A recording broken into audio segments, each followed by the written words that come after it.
Welcome back to another episode of Run Yogi Diaries. This is your host, Santosh Shiva. If you're new to the channel, please do remember to subscribe, hit like if you like this conversation, and leave your comments below and let us know what you took away.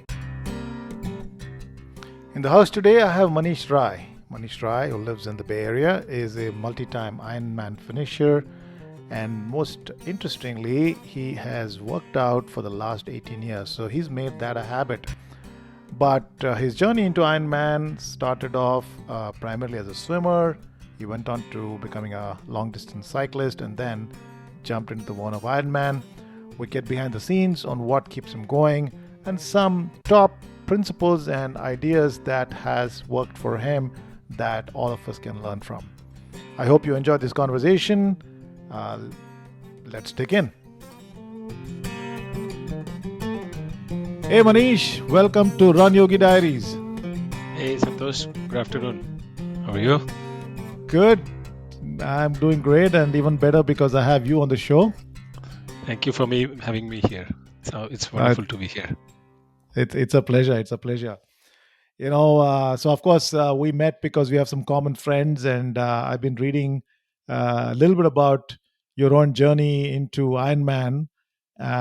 So we have a lot to learn about from your own personal experiences. But before that, I want to maybe do a quick introduction of who you are, and then we'll go from there. Sure, Right? absolutely. Wonderful. So, Manish, from what I know, you're Manish Rai, originally from Calcutta, moved to Yeah. US maybe a couple of decades ago. Work in Yeah. the tech industry in the Bay Area, live in the Bay Area, married, kids, all that good stuff. Right? Yes, Did I miss absolutely. something? No, it's that's our part of the story. Okay, great. So Manish, I think what we should do is do a bit of a flashback, right? We're Sure, here to learn sure. about your incredible journey into Ironman, and these days we do encounter people, especially in our community, the South Asian community, where people are doing Ironman, but it's a recent phenomena. Until recently, you didn't hear about people doing an Ironman, which is a full marathon, 112 miles of bicycling, and then prior to that almost what I think 2 miles of 2.4 miles of swimming, swim. Yeah, swimming, yeah. right? Yeah. So let's get into it. How did you get into this? How did it all start? So I'll kind of work backwards. I mean, it was by chance that I, chanced upon Team Asha. But I'll go back. If I go back all the way to my school days and college days, I think I was always fairly active. I used to play a lot Hmm. of cricket. I used to play a few other sports. I was always into some kind of weight training or something or the other. So I was always fairly active. I loved being Hmm. active, Hmm. Hmm. and it just carried along, like you said, a couple decades ago. Came to US, had kids, but all along I say it was somehow part of my habit to just stay active. I kind of follow a Hmm. rule of an Hmm. hour a day. Interesting stats. So this is my 18th year of not missing a day of workout. Wow. So That's yeah, so amazing. I've always been fairly active. I think where it Hashtag kind of hmm? hashtag power of habits. Yeah, absolutely. I mean the power of habits, absolutely. So I think kind of where it started, the dots started to move towards endurance sports, and Asha was before this I was a part of Boy Scouts. So my son was a Hmm. scout, and I wasn't familiar with how scouting works. So I thought, I'll just become a scout master. That'll make me super familiar with how scouting works. So I was there with Boy Scouts for like 6 or 7 years as a scout master. It's just so happened that Boy Scouts also has a few things they're called high adventure. Hmm. So that's not something that everybody is inclined to go. It was a little heavy duty stuff. So I said, okay, I'll take the heavy duty stuff. But then, then I'm kind of a little bit free throughout the year. Hmm. So the high adventures in Boy Scouts include there is a scuba diving, there's backpacking, you get Wow. into canoeing, and there's a lot of other stuff that goes on. So I started that. Interestingly, so there is what is called a mecca of scouting. There is a Hmm. ranch in New Mexico. It's called Philmont. So Philmont is almost 250,000 acres of like mountain land that Boy Scouts has, and then all the adjacent areas around. It's in Rockies. It's in New Mexico. Okay.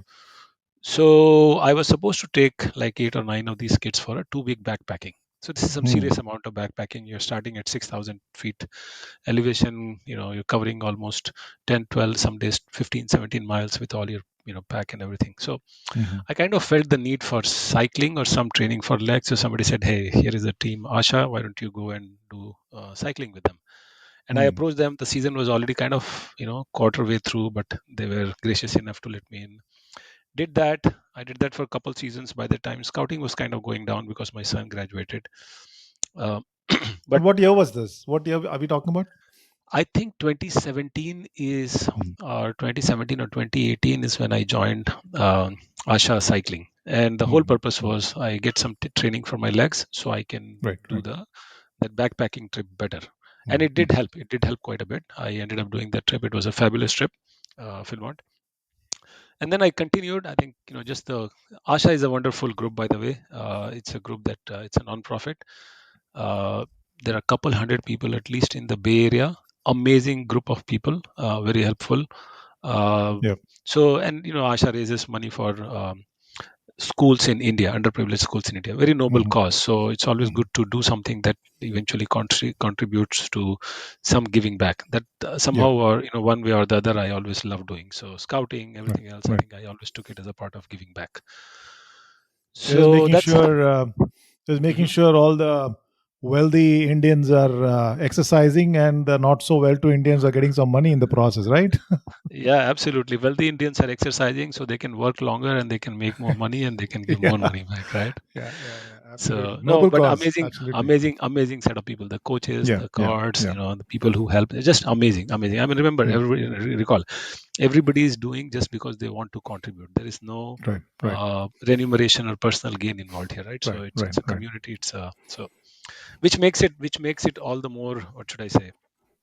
Um, just the journey worthwhile, that you're kind Hmm. of doing something Right, for right. for a worthy cause.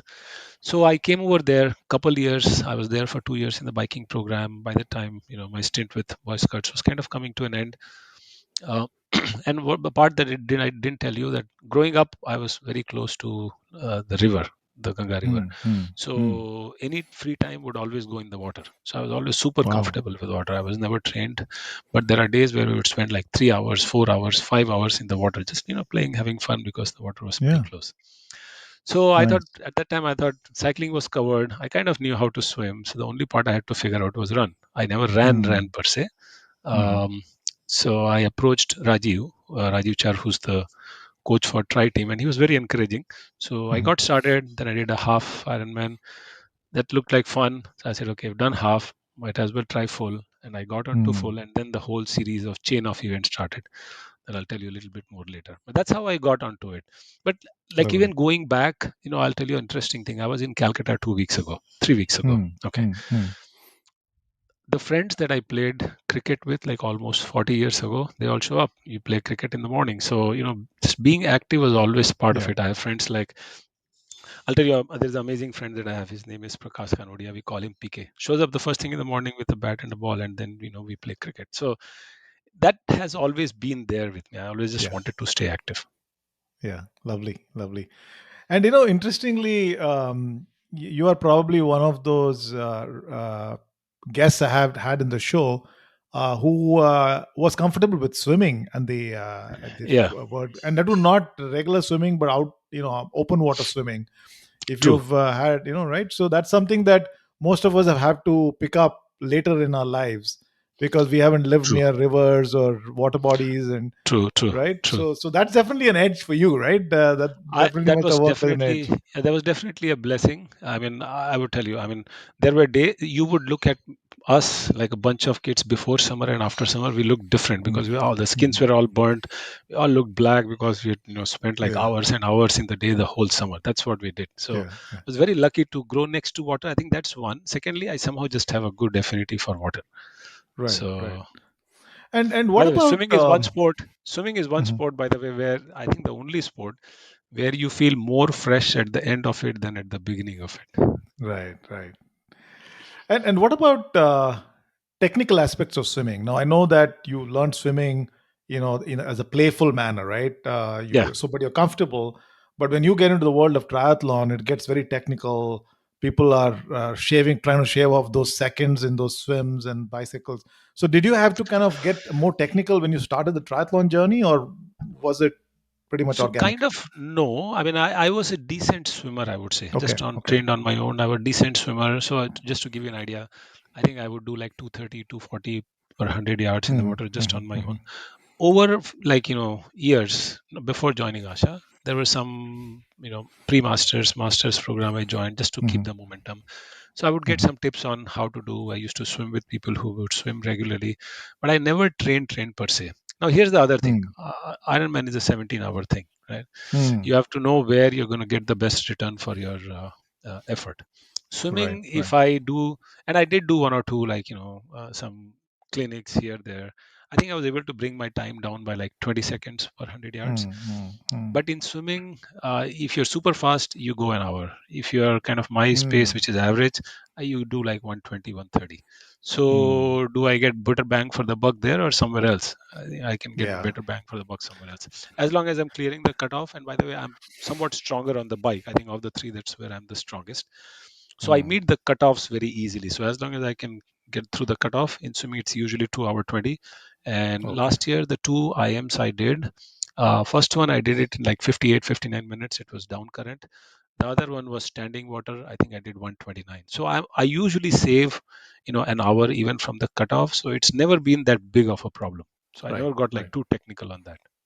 Right, right. No, that's actually a good insight for most people who want to foray into triathlons as well, right? Because I started triathlons last year.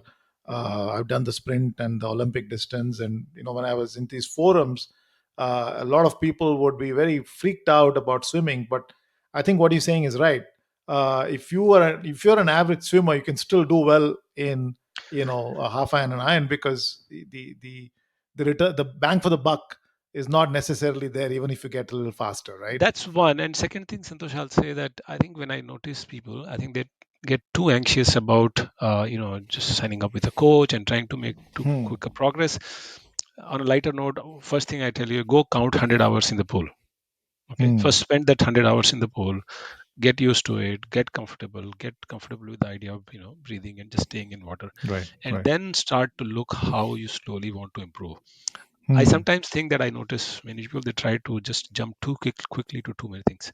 Get your Hmm. time in the pool first, get comfortable with water, and then if you counted your, let's say, 100 hours, I think you'll slowly start to figure out what to do and how to improve. It's not that big a deal, but you Yeah, have to put in time. yeah, yeah. No, that definitely makes sense. So, coming back to your own first Ironman, right? So you Mhm. did the half Iron, and then you signed up for the Ironman.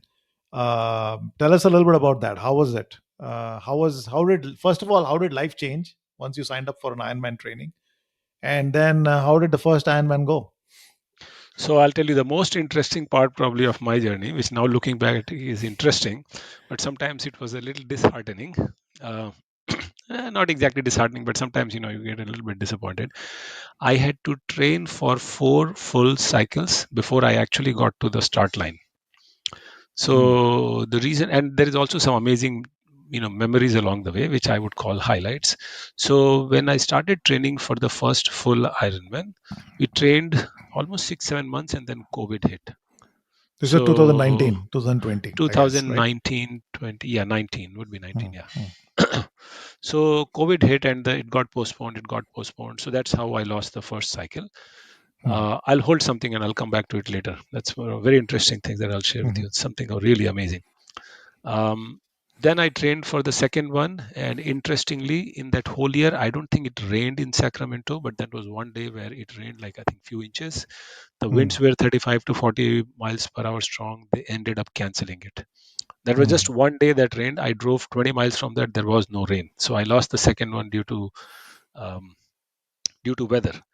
Then I thought hmm, I was well trained for the third one. So this was 2022. So I showed up at Tulsa, and guess what? That's when things were opening up. I had gone to Seattle for some workshop, like 40 people in the room. I picked up there, and on when I landed there, I knew I had a little bit of a flu. So I Mm. think I was 95% ready. But when you're putting your body through 15 hours of grind, you don't want to start unless you are 100% sure. Mhm, mhm, So I decided not to start. Could I have started? Yeah, I could have started, but I didn't think it was worth taking a chance, because these mhm, things, mhm. again, to me, is a part of lifestyle. It's not a one-time thing, so you don't want to Right. crash and burn.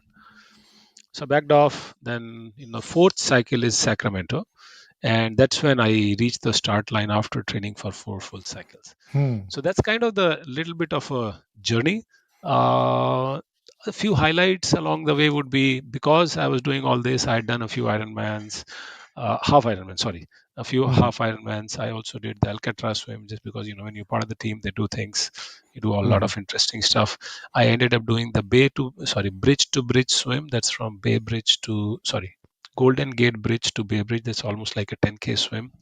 mhm, So many memories along the way. I did Death Ride, by the way. That was also part of the whole journey. Death Ride is a ride with a tremendous amount of climb. It's almost like 14,000 feet of climb that you do in like 12 hours.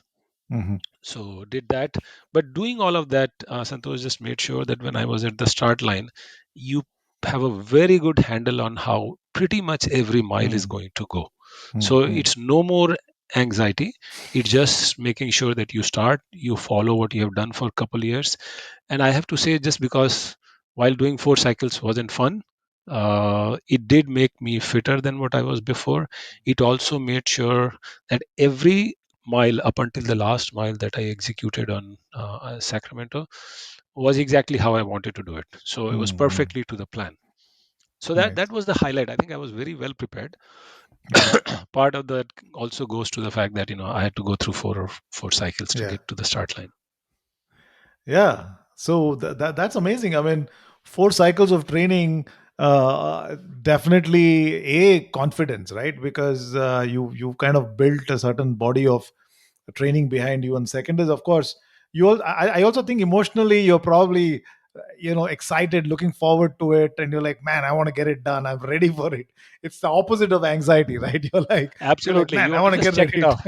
Yeah, Check there's it not off. a doubt that you can do it. It's like, just check it Yeah. off and move Yeah. on. It's like something on your back just hangs there forever. So Yeah. Yeah. So you mentioned you did the Alcatraz. Now, Alcatraz, I've seen some of the pictures and I've seen some of the videos.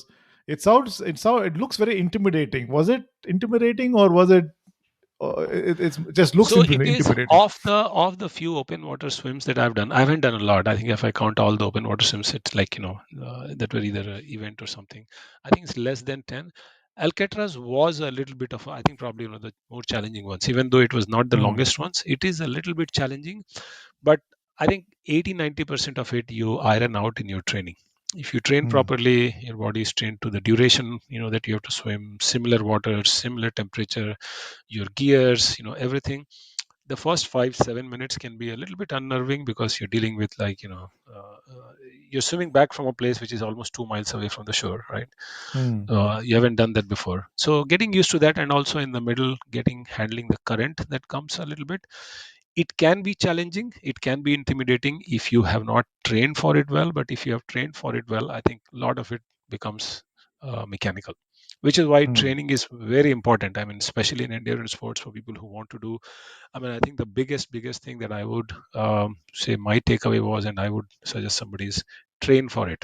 Put a plan, work with somebody, follow the plan, train for it, so that when you show up, it's a matter of executing what you have learned, and not necessarily trying to do something magical on the last day. Hmm. Hmm. Because So that's when where you people get say, injuries, that's where people get hurt, and you want to make it a part of your life, not something that you do and get hurt. Mhm, mhm. No, completely, makes sense. So coming back to the Alcatraz experience, right? So when you say training for something like an Alcatraz, and give us a sense, so the listeners get a sense of what is Alcatraz swim involved, and you talked about currents, right? Something like Yeah, currents. How does yeah. one get prepared for something like that? I mean, how does one train for something like that? So I think I'm going to break it into two, three parts. One, when you're swimming Alcatraz. So Alcatraz, for those of you who may not be aware, it's an island that's little north of San Francisco. I think almost a mile and a half if you compare the area. If you calculate the aerial distance, swim is usually like 2 miles. It's in the middle. That's where the prison used to be, where they would you keep prisoners so that they couldn't escape. Water usually, I think, it's between 57 and 60, 61 degree Fahrenheit. It's open water swim, so it's cold. It does have current, and the direction of tide also matters depending on what time you're swimming. Training, Santosh, break it down into a few parts. One, the temperature, right? So it's a different temperature than what you're used to. Second part is the distance. It's a 2 mile swim, right? Third part is it's open water, so you have to get used to that kind of water. So if I go in that order, temperature, you have to train for at least considerable period of time. I think 2 3 4 months, so that your body is Hmm. used to that temperature. Distance, I think you can do a combination. You can do distance in the pool, and you can also do open water, so that covers the second part of it. Third part of it is just that kind of current, that kind of water. Luckily, we are not too far from San Francisco, so we would go and practice once a week in a place called Aquatic Park that's in that same waters. So it gets you a feel of the same water, similar temperature, similar conditions. The place is familiar. You trained over a period of time for the distance. On the last day, you put it all together. And here is something interesting that one of the captains said when we were about to jump. He said, open water swim, what you do is 90% psychological and 60% physical. Hmm. And he was so right. I think it's like first 4 or 5 minutes. The idea is just settle down, don't lose your breathing, get your breathing in control, settle into a cadence. You get through first 4 5 6 minutes, and then you realize you're already progressing, and then it's a matter of just doing what you did in training and keeping the cadence. So Hmm. going back to where we started from, so I think plan meticulously, no surprises on the last day. And depending on what you're training for, in this case we were talking about Alcatraz swim. You take anything, Alcatraz, you take bridge to bridge, you take an Ironman, you take a half Ironman, you do a 5K, kind of work backwards from where you want to be, and follow a plan, execute a plan. I think that's the secret sauce. There's Yeah, no, nothing magical about agreed. it. Makes sense.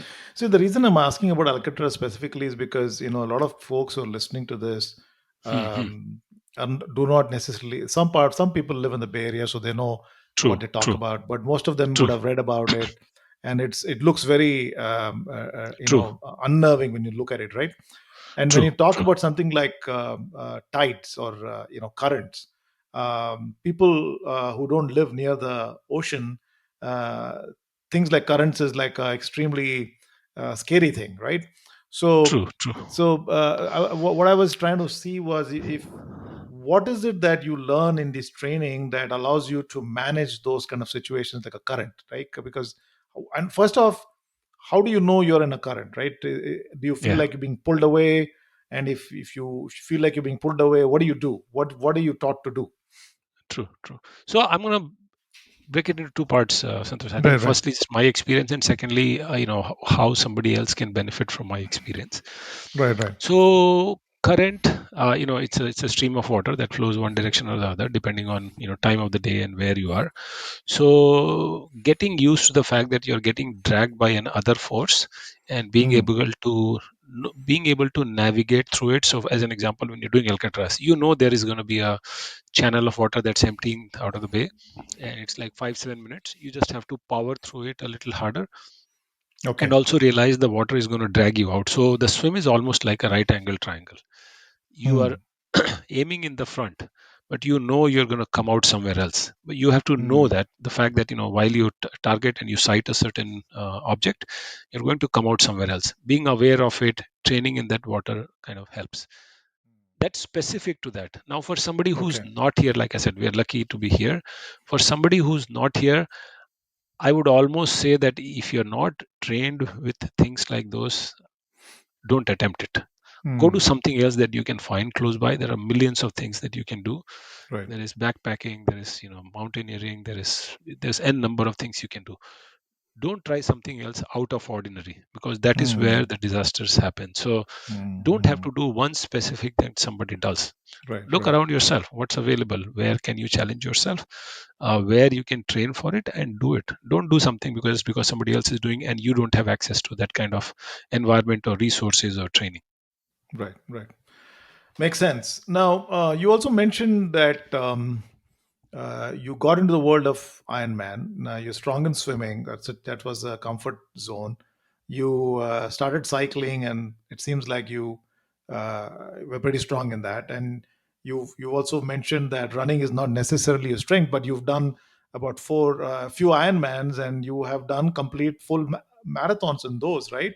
So, Yeah. so when you say running is an area that you're trying to find some improvement on, Hmm. what does that mean? Like, what are you trying to get better at? Sure, sure. So, like I said, swimming was something that I was comfortable with. I could improve a little bit. I did. Cycling, luckily, I was a part of the Asha cycling team before I came to triathlon. And some things you just figure out that it comes a little bit more naturally to you, right? So, cycling came a little bit naturally to me. Um, so that was not very difficult.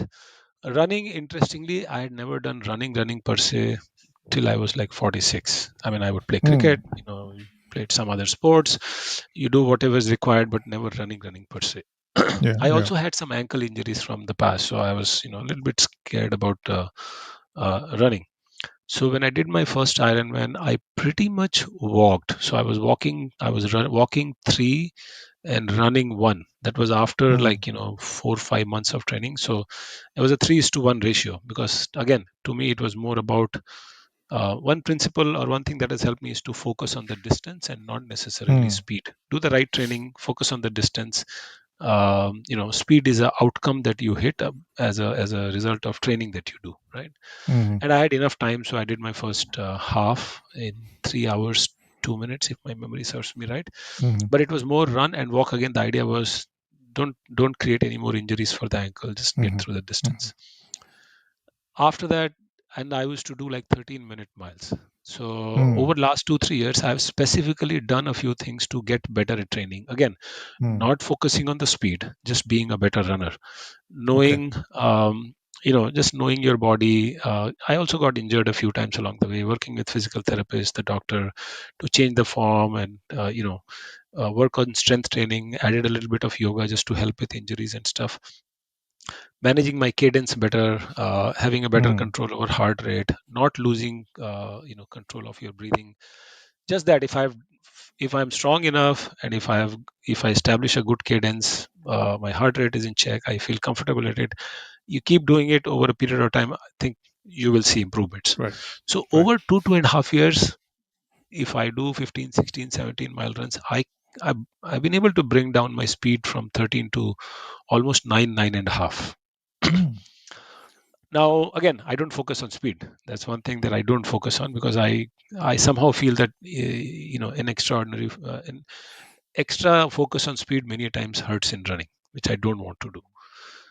But just getting stronger, getting more miles, being more methodical about it, I think helps. Like, as an example, now I can go 13, 14, 15 miles without really worrying about it. 2 years ago, Hmm. 5 miles, 6 miles would scare me, right? Hmm. So I Hmm. also think that is one area where I have room to improve. I've only been running what I would Hmm. call a regular running for like 2 years. I think a little bit more method, a little bit more investment, a little bit more cross training, Hmm. I think I'll become a better runner. Some where it doesn't scare me, if not necessarily faster. Yeah, if I become fast, that's fine, but that's not my goal. Right. Right. Makes sense. Hey, that's that is amazing. So I do want to pivot here and maybe spend a little bit time on, you've done all these events. You said you've been working out for 18 years. You said, did I get that right? 18 years without missing a day, but I've been working 18 out hours. since I was in seventh grade. I lost an arm wrestling competition to somebody. Next day, I was in the gym, and I don't think I left the gym after that. Okay. So that is incredible. And so I want to just kind of pivot into maybe let's pick your top um, Yeah, principles, methods, practices that have worked for you, which might be useful for people who are listening to this conversation. sure, absolutely. So if I net everything down, Santosh, to a few things that I think I can pass on as tips to others who can benefit. Um, Firstly, I think have a method or a plan. This is not a project or a adventure that you do one fine day, right? I think Hmm. being healthy is something that you owe to yourself. Now, in order to be healthy, you can do n number of things. Endurance sports, yes, that's one thing to do. You can do many things. But when you get into, let's say, even endurance sport, that I can probably share a little bit experience, follow a plan, have a method, work with a coach. Just doing that and following certain basics, I think you're almost reducing your chances of injury, or crashing, or just terminating what you wanted to do by a large Mhm. percentage. That, I would say, is absolutely by far the number one thing. Have a plan, follow a plan. If the plan somehow doesn't work for you, work with somebody, change the plan, but follow a plan. There Right. has to be a very good method to doing, when you're doing some serious endurance sports. Have a method, have a plan. Mhm. Yep. Yep. Makes sense. Makes sense. And I think just to probably add a little bit more to that, I think one can when I talk to people who are just starting off on this journey, they're always wondering where to go to find these plans. And one can find books. If you're training to run a marathon, you can find a book. There's a book. You can find books on how to train for an Ironman, or like you said, find an actual life coach Yeah, who can help you structure a plan if that's your style. But you're right. I mean, having getting fit is not magic. It's a very structured, day to day things you do to get fitter, so you get ready for an event like this. Correct? I mean, that's really absolutely, yeah, absolutely. And makes I'm just going sense. to add to what you just said, Santosh. Nowadays, it's much easier to find access to somebody who can coach you. There are coaches that are Hmm. available online. Like, as an example, if you sign up for Ironman, I see there are numerous coaches that you can work remotely with them. Right. Like you said, there are books available. If you're lucky, like I am, there may be teams around you who have Hmm. coaches who have done this for years. So they know exactly how to train.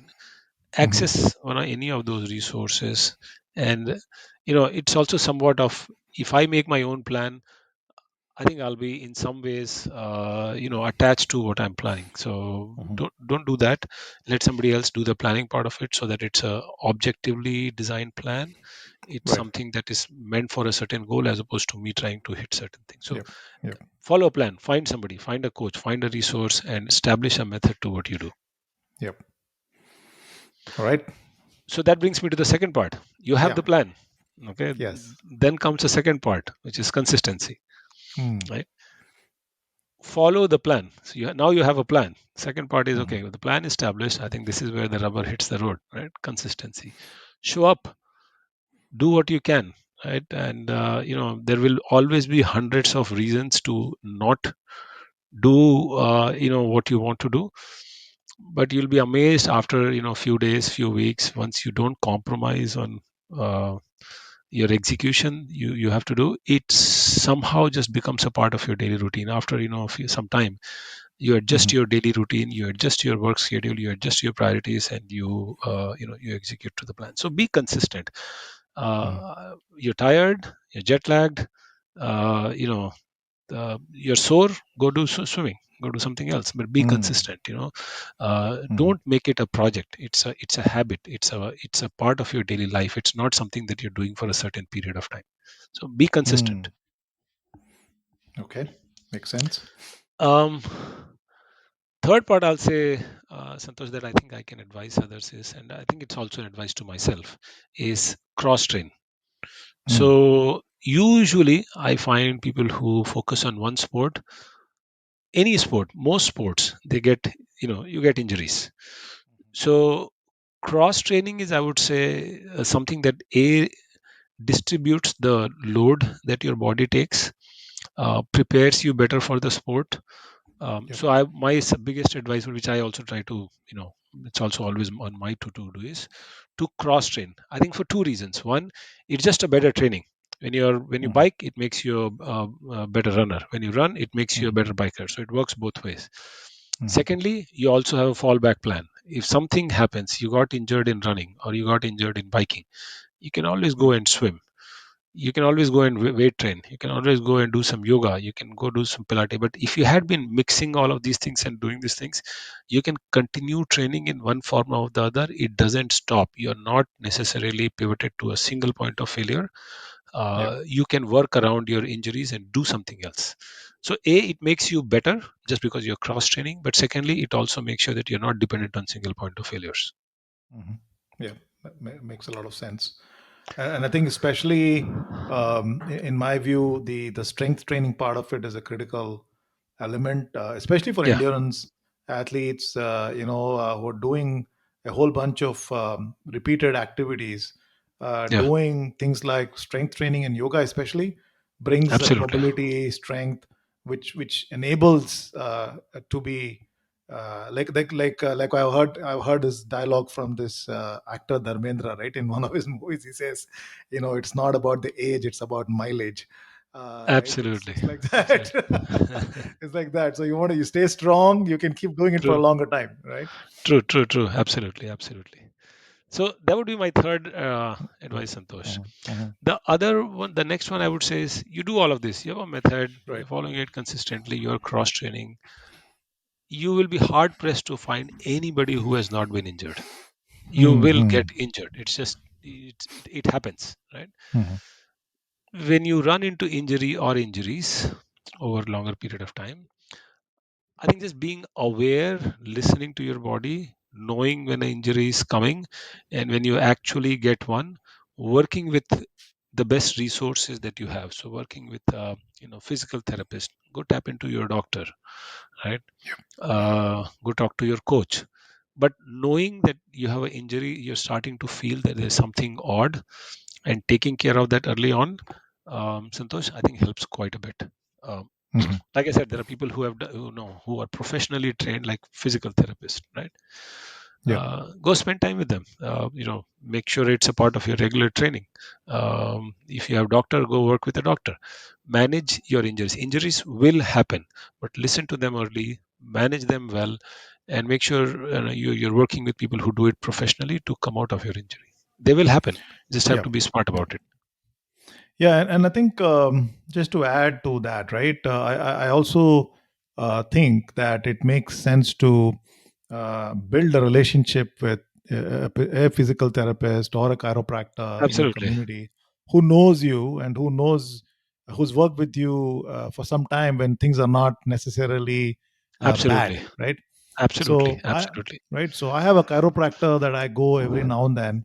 Hmm. He fixes me up for the small little niggling pains, or if there are pulls and pushes in your muscle, like you said, catch it early, because Yeah, the small little tightness in your quads or your hamstrings may be a beginning of something that's bigger coming. You go to a chiropractor, he absolutely, fixes it.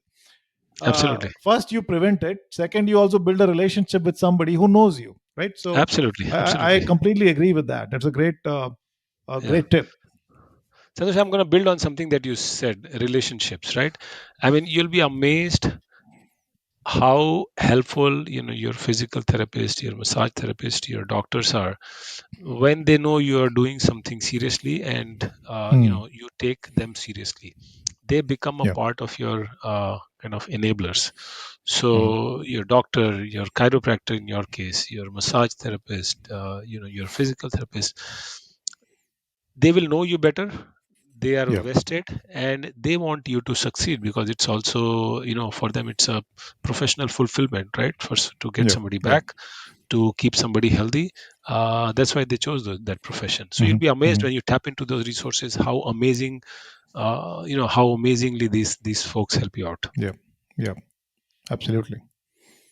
Makes So which sense. brings you the last one. So I'm going to Yeah. use your punchline. So you said mileage but not age, right?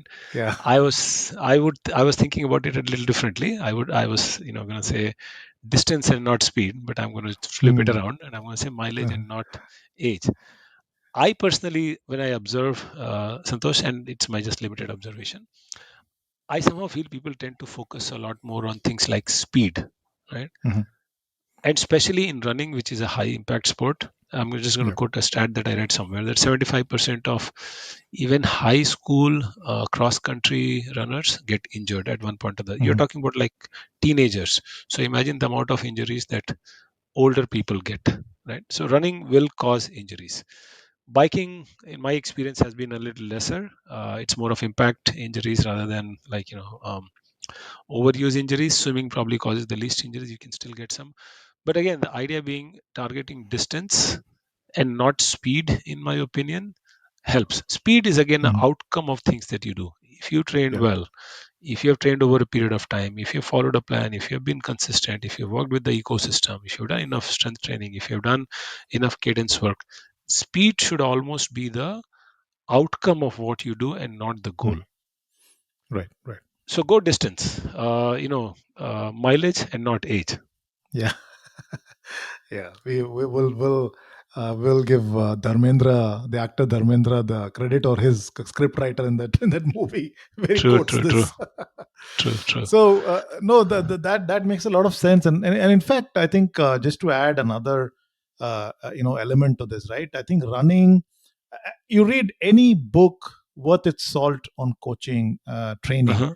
and you Hmm. will be they will the coach will tell you it's 80% moderate to low intensity exercise, and Absolutely, maybe 20% absolutely, is high intensity. But I absolutely. think what happens is a lot of people who are into running or triathlons or type A personalities, they want to go all out all the time, and I Yeah, think sometimes that gets to you, right? But absolutely. hey, look at this, right? I mean, if you're running at a moderate intensity, I think personally you enjoy that activity more, right? Absolutely, You're absolutely. right. You're looking around. If you're running in nature, or if you're running in a park, you're able to experience the environment. You're not just zipping past everything and huffing and puffing, and it's all. Take it easy, man. It's okay. Yeah, sometimes it's worth thinking, why are you doing this? You're doing this because you Yeah, wanted active lifestyle, right? You wanted yeah, to yeah. stay healthy. You want to, be able to work better. I mean, I think it helps me professionally quite a bit because it allows me to be healthy. It allows me to Right. focus, right? Allows me to, just not miss work because of not being healthy, right? So Yeah, yeah, that's the purpose. I'm not in for Olympic gold. yeah, yeah, So if I was in for Olympic gold, then there would have been a different formula to it, right? At this yeah, point in yeah, yeah. time, it's more of, can you be in the best health that you can possibly be? Mm-hmm. Yeah, yeah. No, that is great advice. I think it makes sense. And there are especially in running, there are things like heart rate based training. There is run walk method. There's a whole bunch Absolutely, of methods available that allow you to train more sensibly. And so you are also at your best at the day of the race. When you go out and do your race, you do well. And absolutely, so, right. absolutely. See, I'll just quote another example just on that. So, run walk method. There's a coach in our Asha running program, Abhijit. Once he talked about this run walk method, I looked it up. I just thought that once I adapted, it worked really well for me. So I kind of follow a ratio of run walk. Mm, mm, And in my first IM, my last 5 miles were actually the fastest. Why? Because mm, I kind of adapted his program. The focus was not on speed, run walk. Keep your heart rate in check. mhm. Um, it makes sure that you're not like burning out too early, and managing the run walk. My goal was to do the last 5 miles the fastest. That's how it turned out. Right. So again, it's not just it's not about speed. It's about being healthy. It's about making sure you have control over whatever you're doing, be it biking, be it swimming, be it running, be it weight training. The end goal is health, not necessarily speed. Yeah. Yeah. Absolutely. No, that those are great. Five, your top five. Is there anything else you want to add to it, or this is No, I think you that's covered it all? that's that's probably what I could squeeze out of my limited experience. Yeah. What about nutrition? Anything you do differently since you started Ironman? Honestly don't do much differently, Santosh, but Mm, I do use I mean I just apply common sense, common mhm. judgment. There are a couple things that I just stay away from because there is enough data to say that they don't work well in general. I try to stay away as much from animal foods as possible. Okay. You may ask why. Well, here is some data. So Indians are 1/6 of the population, but they get 60% heart attacks. Mm. right? So in the genetic lottery, one thing that we didn't get very well was cardiac health. Mm. And cardiac health at a simplistic level is a function of what you eat and how you stay active. What you Mm. eat, again, you have to manage your triglycerides and your cholesterol. Well, if you cut animal products, your cholesterol intake is gone. If you managed oily and fried food, your triglycerides are gone. You stay a little bit healthy, your cardiac health is good. That's the biggest Mm. risk that you and I have with the genes that we have, Mhm. right? So I do try to keep animal products out. Other than that, honestly, I don't do anything extraordinary. I think the regular food that we eat is good enough. Mhm. Um, little bit paying attention that you're getting the right amount of protein at the right amount of time that you need. You're getting enough fiber. You're getting it more from like plant-based sources as opposed to Mhm. something else. I think that's just common sense, right? If I have a piece of bread in front of me, which is processed carb versus a banana, Mm. if I value my health, I should pick banana and not the bread. Right? Right. Right. So Makes I think sense. just Makes common sense. sense. I haven't significantly changed my diet. I Mhm. think it's most of the diet is just common sense. Okay. Yeah. Makes sense. But few Terrific. rules that if I for Mhm. if somebody was listening to few rules, I would say staying away from animal products as much as Mm. possible. It helps. Staying away from processed food helps. So processed carbs more so than anything else. Staying away from, I think, oily and fried food helps. Getting closer to raw food, so salads, fruits. Mhm. If you're a meat eater, maybe grilled chicken, something like that. Boiled eggs will help. So just stay away from processed Mm. food. Go closer to raw food. One of the biggest determinants of quality of food is who cooked it. So as much Mm. as possible, cook your food yourself, because then Mm. you know what's going into the food. Right. Right. Yeah. Makes sense. Great. Great. Great. Great tips there. Simple ones, but can make a whole lot of difference. Because I think sometimes in the area of nutrition, people get very overwhelmed in True, terms of true, what do I true. eat, when do I eat, how much do I Yeah, eat before my first workout, how much do I eat after yeah, my first workout, all that stuff. So in a way, I like your approach, which is to keep it simple, keep some basic principles, yeah, and go and try and build it from there. yeah. Absolutely. So Right? it's not that complicated. Ah, yeah. So great. So what's next in your? What are you up to next? So what's next? I think what I would like to continue is, like I said, to me, staying healthy and active is a part of my day-to-day life. So that's something that a keep for me. I just want to keep that. So stay active, do something, train for something that I would want to keep. Personally, in my journey, Santosh, like I said, running I've been new to. So I do probably want to get a better runner. That can come in variety of ways, probably doing some cross training, um, which I've been doing, like work a little bit more on strength training that's focused more towards running. So I personally work with a trainer now, with one of that being one of the goals, and just being more regular at running. And Hmm. then at certain point in time when I feel that I'm probably, if I am ready for the next level, then I'll try and push that boundary.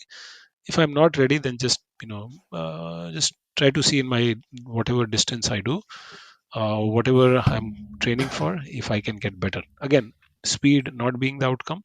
Being a strong runner, if being a little leaner helps, if being focusing more on strength training, doing a little bit more yoga, which I do, which I think is a great form of recovery. Hmm. That's what I would like to do. And then if I feel ready, then I might want to push a little bit boundaries on running. That would be one area that I want to kind of push, Santosh. And any event that's coming up? So um, I have two Ironmans that I signed up for this year. So last year I did Hmm. two. I did Sacramento, that was in October, and Phoenix in November. Sacramento I do because it's close by, logistics are simpler. Phoenix I Hmm. do because my son is in Phoenix. He's at Okay. ASU. So another reason for me to go and see him, and it's almost like buy one get one free. I train for Sacramento, and within 4 weeks is Phoenix. So if I can recover well, I do Phoenix almost with no extra effort. So Yeah. that's what I have for this year. This year also I tried to consciously keep a little low because my daughter is in 11th grade. So this is the Hmm. important year for her. I try not to impact their schedule. So I'll do things at odd times. Sometimes 11 o'clock in the night, I'll go do something because they're sleeping. So this year, my focus is to not impact her schedule. make sure I'm able to give her time that she needs. But I still think that something like Ironman, as uh, difficult as it may sound in terms of schedule, I think if I am a little bit smart, if somebody is a little bit smart about it, it's not very difficult to put it into your schedule. You can very well do it. You just have to be a little bit smart about it. So it's absolutely doable. So for me, Hmm. next event, those are my two next. I really don't want to sign up for anything else. I had quite a few carryovers last year. Okay. Give this year to my daughter, let her get through her 11th grade, and then we'll figure it out. Makes sense. Awesome. Well, we're And coming one last to, part. And one yeah. last part. The other part, I feel like I said, I always, some way or the other, want to do is give back to the community. I mean, I've Hmm. been very lucky with throughout, with even my college coaches and scouting the resources that I got. I tried giving back as a scoutmaster. I've been on school boards and stuff, so give back. Asha has given me many good resources.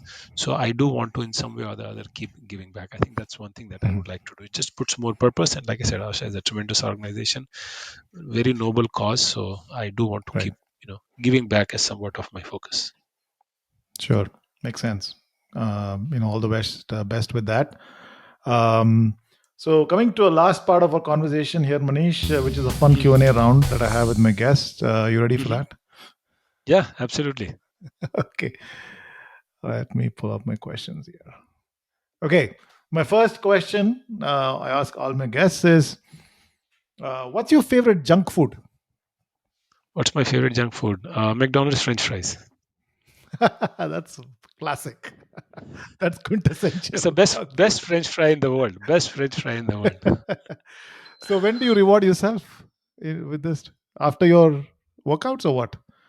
Or every now and then? There's no plan to it. I think couple times a month I'll give it to Okay. myself. But yeah, no more than couple times a month. But yeah, that's Okay. one thing that I'll take. McDonald's French fries. Okay.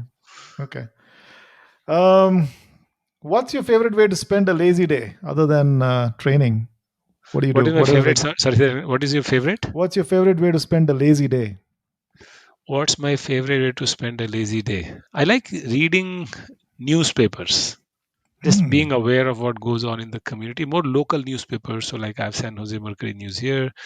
Hmm. I would like to read those. I also have a little bit of inclination towards economics. Just reading Hmm. what's going on in the market. Read Barron's, New York Times. Economics is one of my favorite topics. So I try to keep Okay. a handle on that. Yeah, that would be Nice. some things. Not books per se, but more just being aware of like what's going on in the community. Newspapers. Right. Got it. Nice. Interesting. Are you a sunset or a sunrise person? By nature, I am a sunset person. By training, I am a sunrise person. So left Okay. to That's an myself, I would adaptation. sleep at 3. Left to myself, I would sleep at 3. That's the time I used to sleep up until end of college. But now I get up around 5:30 because Oh, that's wow. what is required. Yeah, that's what is required now. So Good. if you leave it to me, I'm a late night person, but I get up early. Nice. Nice. A bucket list race on the horizon for you. A bucket list. Say that again. The voice quality is a Race. bucket list. A race. Race. Uh, I don't have a bucket list race per se, but I do think I'm going to answer it a little differently. What is it that I want to do? Um, I think I do want to do a few more Ironmans. And like I said, if I get better at running, then maybe look at something else to push boundaries on running. I don't have a target race per se, but those are two things that I want to push a little more. Few more Ironmans, get a Hmm. little better at it, make it a part of my daily routine, and also push the boundaries uh, on running. Hmm. So no bucket list race, no bucket list Ironman, the one that New Zealand, that something like that. I don't know. There's an Ironman in New Zealand or I something. wanted to, so honestly to answer that question, there were two that's on my list. Hmm. There is Hmm. a one I forget the name. It's Lake. Um, it's close to New York. I forget the name. That's one. I wanted to do Alaska, but they have canceled Alaska this year. Hmm. So I want to see if Alaska comes back next year. Alaska would be one that I would want to do if it comes back. Hmm. Hmm. Nice. This Okay. somehow, I anyway want to go to Alaska, but the looking at the videos and pictures and just Alaska being such a different place, that's on my list. But as luck would have it, as you know, whenever I want to do something, it gets cancelled, right? So. All right. Okay. The last one is if we made a movie out of your life, Uh-huh. A, what genre would you put it in? And B, who would you hire to play your character? What would it be? I think it would be a thriller. I've done a lot of Hmm. thrilling stuff. Okay. So, n number of things. I mean, just um, s- just on my professional, personal front, just the places I grew up, kind of jobs that I have done. I think there's a lot of Hmm. Hmm. thrill in at that. When you do it, it somehow is a little bit intimidating. But when I look back, I think I usually don't say no to things that come across my way. So I've done a lot of Hmm. stuff, a lot of thrilling stuff. That would be Hmm. one. Who would I want to play it? It'll be odd, but I think the personality that I like the best among sports personalities is Shoaib Akhtar. So that would not be a But good he's not answer. an But actor. I know he's not a good actor. But who would it be? You got to hire an actor to play your character. If I had an actor to play my character, who do I like? I like Farhan Akhtar. Just because the guy is very Hmm. versatile. So Yeah. And he's played a lot of sports movies too.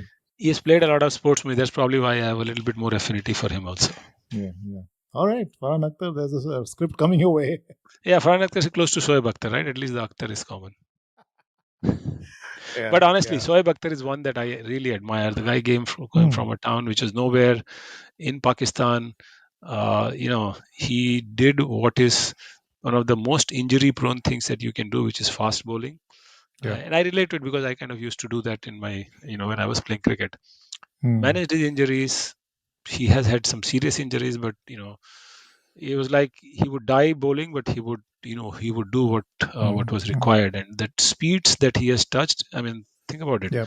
Nobody in the history of cricket has ever touched that. Right? You have all these Hmm. amazing resources, people growing up in all these developed countries. This is a kid growing up in Rawalpindi, and he bowls the fastest bowls ever bowled, like in the Yeah. history of sport. Right? So you have to give it Yeah. to him. Yeah. Yeah. Awesome. Hey, Manish, that was a great conversation. Definitely took away quite a bit of learning in through your um, journey. Coming to the last kind of end here, wrap up. Any final last message to the audience that you want to give? I'll give you the last word. I would say make it, especially on fitness, it's a part of your daily life. I mean, you have to value your fitness, right? So, you know what, I'm going to close it this way. I used to go to a gym that was close to my house. It had a board. I'll translate it English for you. It said, people who do not find time for fitness or gym have to find time for doctors and hospitals.